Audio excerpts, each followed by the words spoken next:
बिस्मिल्लाहिर्रहमानिर्रहीम। Dear students, आज के इस लेक्चर में हम उर्दू इंटरमीडिएट पार्ट 1 ख्वाजा हसन निज़ामी का लिखा हुआ सबक फाक़े में रोज़ा इसका खुलासा समझेंगे। आइए बिला ताख़ीर लेक्चर का बाकायदा आगाज़ करते हैं। डियर स्टूडेंट्स, वीडियो शुरू करने से पहले आपसे गुजारिश है कि अगर आप चैनल पर नए हैं तो इस चैनल को सब्सक्राइब कर दीजिए, वीडियो को लाइक कर दीजिए, अपने क्लास फेलोज़ के साथ, दोस्तों के साथ शेयर कीजिए। आइए अब खुलासा पढ़ते हैं। डियर स्टूडेंट्स, जैसा कि गुज़श्ता लेक्चर्स में भी आपको बताया जा चुका है कि हम खुलासा हेडिंग की शक्ल में लिखेंगे, हेडिंग्स में डिवाइड करके लिखेंगे, लेकिन आपने पेपर में खुलासे में हेडिंग्स नहीं लिखनी, बस पैराग्राफ्स आपने फोकस करने हैं। हेडिंग सिर्फ और सिर्फ आपकी जहन नशीन करने के लिए, आपकी याद दहानी और आसानी के लिए बनाई जाती है। तो पहली हेडिंग है दिल्ली की अजमत और रमज़ान की रौनकें। डियर स्टूडेंट्स, इस सबक का आगाज़ दिल्ली के उस दौर से होता है जब दिल्ली को हिंदुस्तान का दिल कहा जाता था और लाल किले पर तैमूरी हुकूमत की निशानियां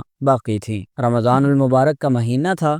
मिर्ज़ा सलीम बहादुर मामूली बातों पर परेशान थे कि उनकी वालिदा ने रमज़ान में गाने बजाने से मना कर दिया। उनके मुसाहिब ने उन्हें मशवरा दिया कि जामिया मस्जिद जाया करें। वहाँ का दीनी माहौल, ज़िक्र अज़कार, दर्स व तदरीस और अफ्तारियों का एहतमाम देखकर मिर्ज़ा बहुत मुतासिर हुए। अगली हेडिंग जामिया मस्जिद की शान व शौकत। मिर्ज़ा सलीम ने जामिया मस्जिद में मुख्तलिफ तबक़ात के लोगों को इबादत और अफ्तार में मसरूफ़ पाया। क़िले से, बेगमात से और उमरा की जानिब से भेजे जाने वाले रंग बिरंगे ख़ान और उन पर की गई तज़यीन व आराइश ने मस्जिद को दीनी और सकाफ़ती मरकज़ बना दिया था। इस मंज़र से मिर्ज़ा की तबीयत खुश हुई और वो रोज़ाना मस्जिद जाने लगे। अगली हेडिंग दिल्ली की तबाही और मुसलमानों की ज़बूं हाली, यानी मुसलमानों की बर्बादी। मिर्ज़ा सलीम के भांजे मिर्ज़ा शाहज़ोर बयान करते हैं कि किस तरह दिल्ली पर गदर के बाद आफत आ गई। लाल किला तबाह कर दिया गया, उमरा को फांसियाँ दी गईं और बेगमात को मामागिरी करनी पड़ी, यानी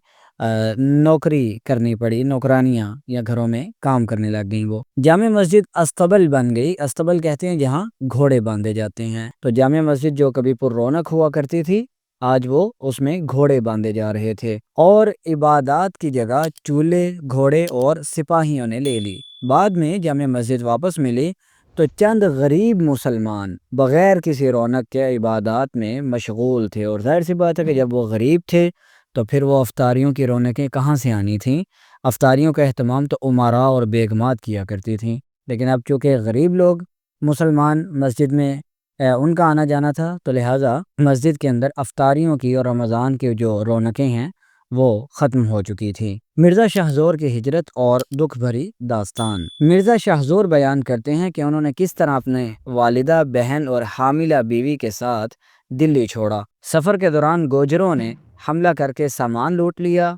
औरतें बूढ़ी, बीमार और मासूम थीं। रास्ता तवील और पुरखतर था।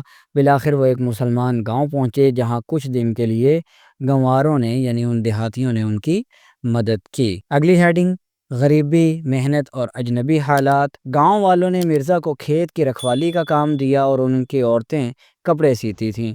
मिर्ज़ा जो शाही ख़ानदान से थे, अब गांव में मामूली मज़दूर बन चुके थे। एक बार बारिश और तूफ़ान ने सारा सामान तबाह कर दिया।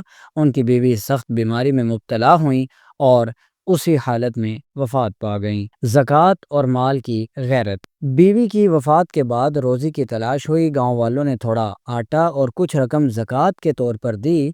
मिर्ज़ा ने यह रकम अपनी वालिदा के सामने रख दी तो वो गैरत से आग बगोला हो गईं और कहा कि भूख कबूल है, मगर खैरात और ज़कात लेना हमारी गैरत के ख़िलाफ़ है।